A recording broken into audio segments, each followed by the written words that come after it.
Breaking. Princess Leonor Royal wedding from Denmark, Spain can't believe it.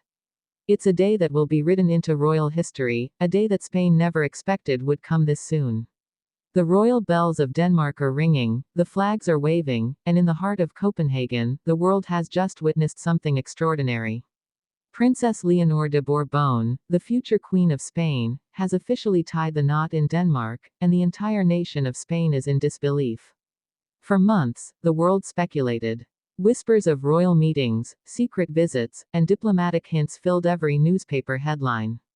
But no one, not even Spain's closest royal watchers, imagined that this breathtaking royal union would happen in such a dramatic, emotional, and history-defining way. The royal wedding that was once only a dream has become a stunning reality, and now, as the ceremony echoes through Amalienborg Palace, both Spain and Denmark are forever changed. But how did we get here? How did the once reserved, duty-driven heir to the Spanish throne fall in love with Denmark's most admired young royal, and convince not only her family but an entire nation that love, not politics, would define her reign? To understand this royal moment, we must go back to where the story began. It started quietly, away from cameras and titles. Two young royals, heirs to neighboring thrones, met at an international royal youth summit 3 years ago. Leonor, then just 18, was representing Spain, poised, intelligent, and newly graduated from the UWC Atlantic College in Wales. Prince Christian of Denmark, equally poised and equally under public scrutiny, was preparing for his own future responsibilities as the son of Crown Prince Frederick and Crown Princess Mary. Witnesses said their connection was immediate, not flashy, not dramatic, but genuine. A simple exchange, a conversation about service, duty, and what it meant to live under royal expectations.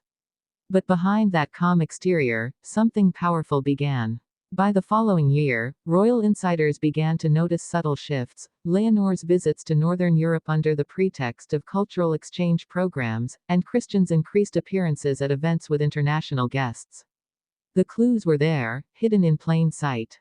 Still, few believed it. Few imagined that this quiet bond could evolve into the most talked about royal romance of the decade.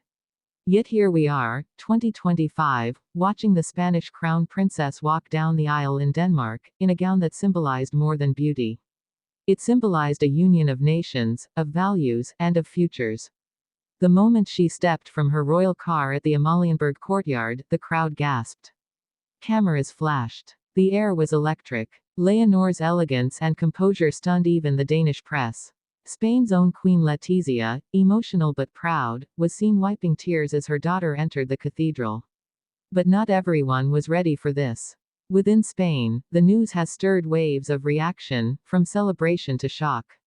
Many Spaniards, who watched Leonor grow from a reserved, disciplined royal child into a confident young woman, are now facing the emotional reality that their future queen has chosen a path that transcends borders. And yet, behind the crown, this story isn't about politics. It's about love, a love that defied centuries of royal expectation and tradition. Let's pause for a moment.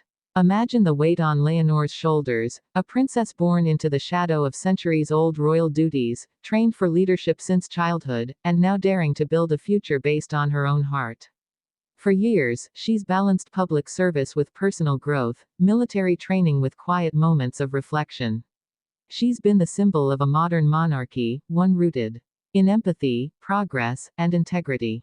So when the world saw her smile today, standing before Prince Christian, a prince equally admired for his grounded charm and sense of duty, it wasn't just a royal wedding.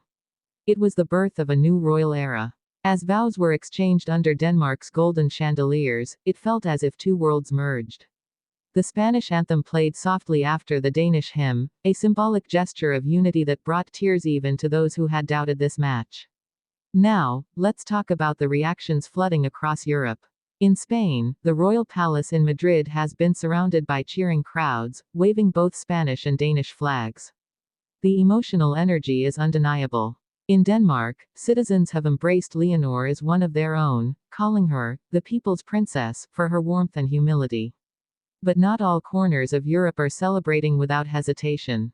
Royal analysts have raised delicate questions. What does this mean for the future of Spain's monarchy?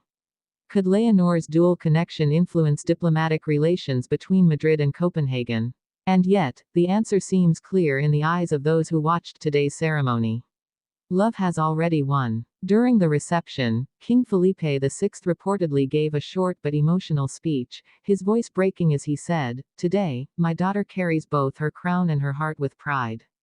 Those words silenced the hall. Even Queen Margrethe of Denmark, ever the dignified monarch, was seen smiling warmly at Leonor throughout the ceremony, acknowledging the historical depth of the moment. Let's dive into the fashion, because yes, it deserves its own chapter.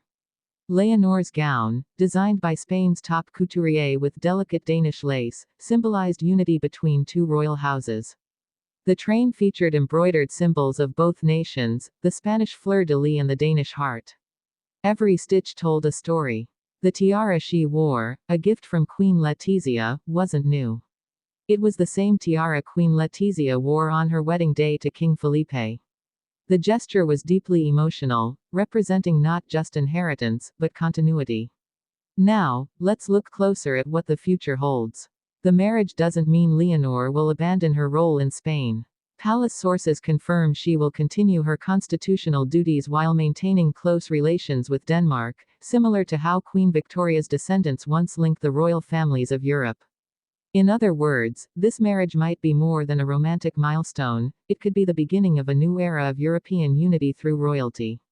And while Spain debates and Denmark celebrates, one thing is certain, this wedding has reignited global fascination with monarchy in a way we haven't seen since the days of William and Kate. Now, imagine the ballroom after the ceremony, the chandeliers reflecting golden light, violins playing softly, Leonor and Christian sharing their first dance. Reports say the moment was breathtakingly intimate, no stiff formality, just two young royals, laughing, whispering, completely lost in the music. It's moments like these that remind the world that even those born to rule crave the simplicity of love. As night falls over Copenhagen, the world looks on, not just at a royal couple, but at two families, two nations, and two futures intertwined by destiny. Spain can't believe it. Denmark can't stop celebrating. And history is taking notes. Because what happened today isn't just a royal wedding. It's the rewriting of royal tradition. It's a moment when the heart of a princess beat louder than the crown she was born to wear. And perhaps, just perhaps, this is exactly what monarchy needed, not a fairy tale, but a love story that feels real. As the palace lights dim and the city quiets, one thing echoes across Europe: Princess Leonor of Spain, now Princess Leonor of Denmark, has changed royal history forever.